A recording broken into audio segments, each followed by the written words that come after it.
ఇప్పుడు నాగసాధువులు అనేవాళ్ళు జస్ట్ వాళ్ళు నడుచుకుంటూ వస్తారు. ఎక్కడి నుంచి వస్తారో, ఎలా వస్తారో వాళ్ళు ట్రైన్‌లో పబ్లిక్ ట్రాన్స్‌పోర్టేషన్ కూడా వాడరు. మీరు మాట్లాడేది కొంతమంది మోడర్న్ బాబాలు మాత్రమే కార్లు వాడతారు. మీరు కూడా మోడర్న్ బాబా కేటగిరీలో ఉన్నారా?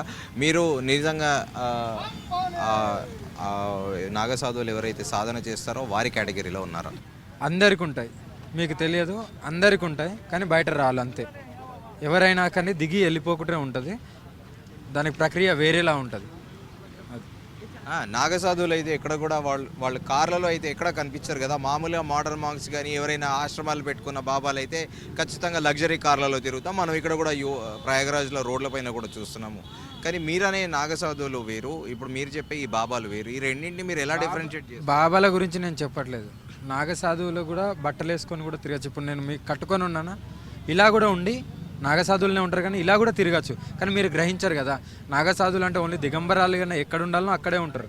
ఇప్పుడు నేను కూడా ఏదైనా గుడికాడికి వెళ్ళాలన్నా, లేకుంటే నా ప్రక్రియ నా సాధనలో కానీ నేను దిగంబరాలుగానే ఉంటాను. బయటకు వచ్చినప్పుడు ఎలా ఉండాలో అలా ఉంటాను అంతే. సో ఇప్పుడు మీకు తెలంగాణ, ఆంధ్రాలో మీరు ఆంధ్రప్రదేశ్ కూడా వెళ్ళినప్పుడు కూడా పెద్ద ఎత్తున పోలీస్ బందోబస్తు, అలాగే మిమ్మల్ని కొన్ని చోట్ల కూడా నిషేధించారు. మిమ్మల్ని ఎందుకు నిషేధిస్తున్నారు మిమ్మల్ని?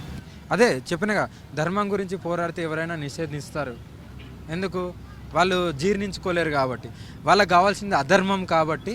ఇక్కడ ధర్మం అనే దాని గురించి పోరాడితే మేము దేనికి లొంగం కాబట్టి, వాళ్ళు లొంగ తీసుకోవాలని చూస్తే మేము లొంగం కాబట్టి దాని గురించి అని వాళ్ళు అడ్డుకోవడానికి ప్రయత్నిస్తున్నారు. కొంతమంది కూడా ఆరోపిస్తున్నారు ఈ లేడీ అఘోరి ధర్మం, సనాతన ధర్మం పేరిట తనకంటూ అంటే తను బాగా ట్రెండింగ్ అవ్వాలి, అంటే అందరి ముందట అంటే తను ఎక్కువ పోర్ట్రేట్ చేసుకోవాలి, ఎట్ ది సేమ్ టైం డబ్బులు కూడా సంపాదించుకోవాలని కూడా కొంతమంది ఆరోపణలు చేస్తున్నారు. అలా డబ్బులు సంపాదించుకుంటే 5 సంవత్సరాల నుండి ఏం చేసినా మరి?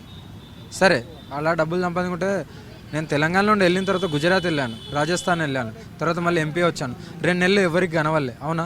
మళ్ళీ ఆ రూపాయలు ఎన్ని కోట్లు సంపాదించుకోవచ్చా? ఎందుకు మనకు డబ్బు ముఖ్యం కాదు. మనకు పోవడానికి భగవంతుడు ఇచ్చిన వాహనం ఉన్నది, పోరాడడానికి శక్తి ఉంది, చాలు. ఇంకొంతమంది కూడా అంటుంటారు, రెగ్యులర్గా మీరు చేసే యాక్టివిటీలు ఏంటంటే మీడియా అటెన్షన్ ఎక్కువ కోరుకుంటారు, మీడియాలో ఎక్కువ కనిపించాలని కావాలని మీరు డిఫరెంట్ థీమ్స్తోని కూడా అటు ఇటు ఆంధ్రప్రదేశ్, తెలంగాణలో ఎక్కువగా తిరుగుతూ ఉంటారు. దీనిపైన ఒకటేనా? ఇప్పుడు నేను ఎక్కడున్నాను? ఇప్పుడు ప్రస్తుతం మనం ఉత్తరప్రదేశ్ ప్రయాగరాజ్లో ఉన్నాము. ఇది డిఫరెంట్. నేను జనరల్గా 2 తెలుగు స్టేట్స్ గురించి అడుగుతున్నాను. నువ్వు ఎక్కడికి పోయినా నా వెనకాల వస్తుంటారు, అది కామన్. అది ప్రజలు కానీ మీడియా వాళ్ళు కానీ ఏ స్టేట్కి పోయినా నాకు వస్తూనే ఉంటారు. అది ఓన్లీ తెలంగాణ, ఆంధ్రాలోనే కాదు కదా. తెలంగాణ, ఆంధ్రాలోనే ఈ మధ్యలో అయింది, కానీ దానికంటే ముందు నుండే మేము నడుస్తున్నాం కదా.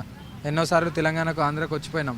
అప్పుడు ఏం లేనిది ఇప్పుడు ఎందుకు పోర్ట్రేట్ చేశారు అంటే ఎవరో ఒకరు కావాలి కదా చూపించడానికి, అలా చేశారు. ఇప్పుడు ఎంతోమంది వేరే ఏదో నడుస్తుంది కదా, మరి ఇప్పుడు వాళ్ళు వెనక పడ్డారు అంతే. మీడియాకి వాళ్ళకి ఎవరో ఒకరు కావాలి. ఆ టైంలో నేను వచ్చాను, నన్ను చూపెట్టారు అంతే. ఇంకా ఓకే. ఇప్పుడు